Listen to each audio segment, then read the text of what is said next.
O que me levou a escrever o livro sobre o crime da baronesa, eu dei esse título, O Crime da Baronesa, né?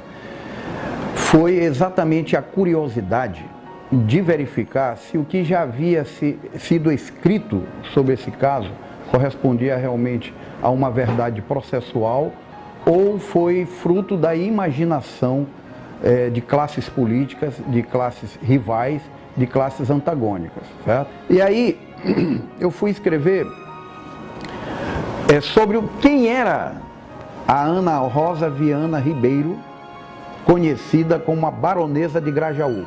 Aquela mulher que passava para a sociedade a imagem de uma dama, de uma pessoa educada, na verdade, trazia consigo a personalidade, o temperamento de uma pessoa violenta, certo?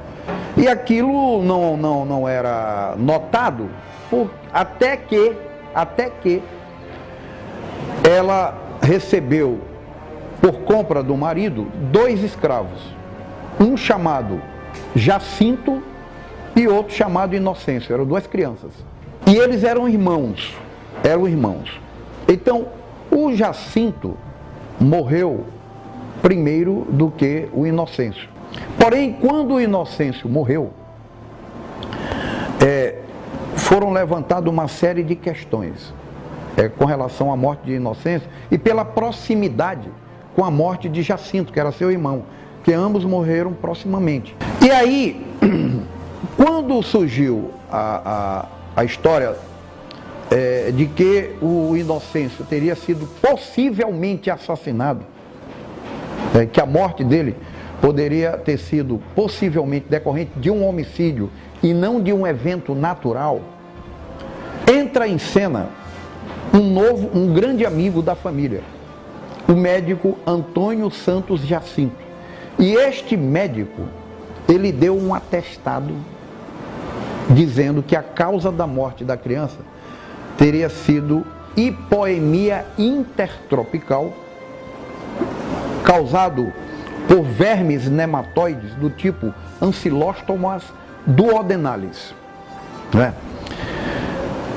Mas o delegado de polícia questionou isso e determinou que fosse feita a exumação do cadáver da criança, porque já havia um outro laudo de outros peritos dizendo que a criança apresentava no seu corpo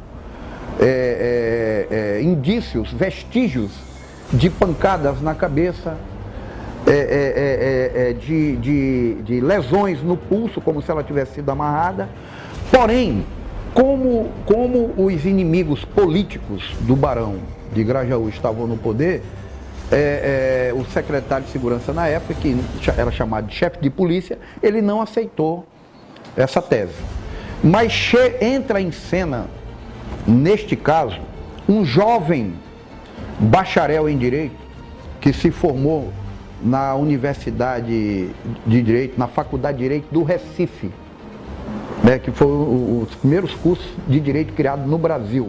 Portanto, essa questão da escravidão no Maranhão, que envolveu personagens históricos como Ana Jance, a baronesa, o médico Antônio Santos Jacinto, o próprio Barão de Grajaú, é algo que é condenável hoje por nós. Porém, essa era a regra da época. Sabe por quê? Porque a Constituição do país, o próprio Código Criminal do Império, via o escravo como coisa. O escravo não era pessoa. Na lei da época, o escravo não era pessoa. O escravo era coisa e objeto de propriedade do seu senhor. Portanto, se o senhor matava o escravo, nada acontecia.